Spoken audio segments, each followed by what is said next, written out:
Hello everyone. इस video में हम समझेंगे कि ब्लॉकचेन टेक्नोलॉजी की इम्पैक्ट क्या है दुनिया पे।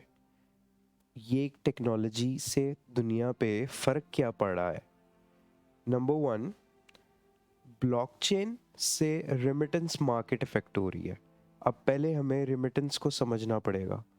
रेमिटेंस एक ऐसा एक्ट है जब एक कंट्री में रहने वाला एक इंसान जब उस कंट्री को छोड़ के बाहर जाता है रिस्क की तलाश में, पैसे कमाने के लिए, ताकि वो अपनी फैमिली को सपोर्ट कर सके। ये कॉमन है हम सब इंसानों में।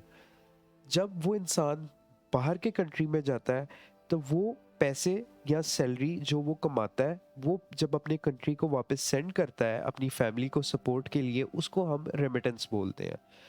अब हम देखते हैं कि ब्लॉकचेन कैसे इस रेमिटेंस मार्केट को अफेक्ट कर रही है।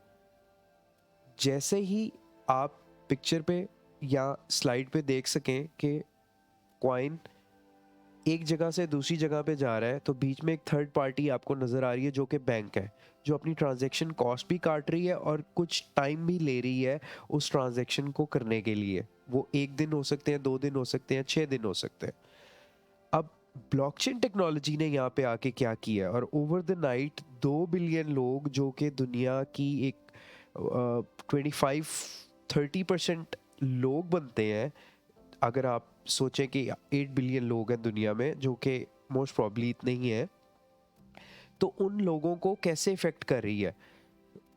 पुराना तरीका ये था कि ब्लॉकचेन के नॉर्मल आप अपने डॉलर्स जो थे वो बैंक के थ्रू वायर ट्रांसफ़र करते थे, चाहे वो बैंक हो जाए, वेस्टर्न यूनियन हो जाए, मनीग्राम हो जाए। ये सब टूल्स थे या ये सब ऑर्गेनाइजेशंस थी जो कि सेंट्रल अथॉरिटी थी एक जगह से पैसे दूसरी जगह भिजवाने के लिए। ब्लॉकचेन ने यहाँ पे आके ये किया है कि ब्लॉकचेन ने, जैसे इंटरनेट पे आप एक दूसरे के साथ वीडियो कॉल कर सकते हैं, ईमेल्स एक दूसरे को सेंड कर सकते हैं, ब्लॉकचेन ने ये किया है कि आप पैसे भी इसी तरह सेफ एंड सिक्योर एक दूसरे को सेंड कर सकते हैं। अपने मुल्क में किसी बंदे को अगर आपने पेमेंट करनी है, कुछ भी करना है अपने पैसों के साथ, वो आप ट्रांसफ़र कर सकते हैं विदाउट एनी एक्स्ट्रा कॉस्ट और very nominal cost with minimum number of time. बहुत कम प्रोसेसिंग टाइम है इसका। आप देखें, ब्लॉकचेन करती ये है कि डायरेक्टली आपके पैसे एक दूसरी एप्लीकेशन पे या आपके वॉलेट, एक वॉलेट से दूसरे वॉलेट पे, आप जब हम ब्लॉकचेन की बात करेंगे तो वॉलेट्स का जिक्र बहुत मस्ट है। ब्लॉकचेन में जो क्रिप्टो करेंसी आपकी स्टोर होगी वो एक वॉलेट में स्टोर होगी और वो सेंड भी एक वॉलेट में होगी। जैसे कि आप ईमेल, एक जीमेल पे अगर आपका अकाउंट है और आपने आउटलुक के किसी बंदे को ईमेल सेंड करनी है, तो you just have to know the email addresses, right? You don't have to understand the technology and the things behind the scenes. आपने सिर्फ अमाउंट सेंड करनी है। तो ब्लॉकचेन टेक्नोलॉजी सबसे ज़्यादा इसका इम्पैक्ट पैसों की दुनिया में ट्रांसफ़र पे हो रहा है। नंबर 2, ब्लॉकचेन आगे री इंजीनियर कर रही है पॉलिटिक्स और इकोनॉमिक्स के डायनामिक्स में। मतलब ये दो ऐसी चीज़ें हैं जो कि पिछले 20-30 सालों में इतनी ज़्यादा एडवांसमेंट की तरफ नहीं गई, डिजिटलाइज नहीं हुई। जिसकी एग्जांपल मैं आपको पॉलिटिक्स में ये दूंगा कि हमारा वोटिंग सिस्टम वो आज भी पर्ची बेस्ड है।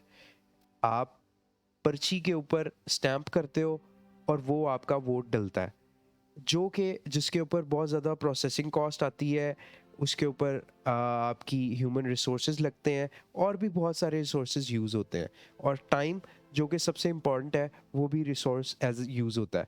तो ब्लॉकचेन आके इन दो सेक्टर्स को भी डिसरप्ट कर रही है।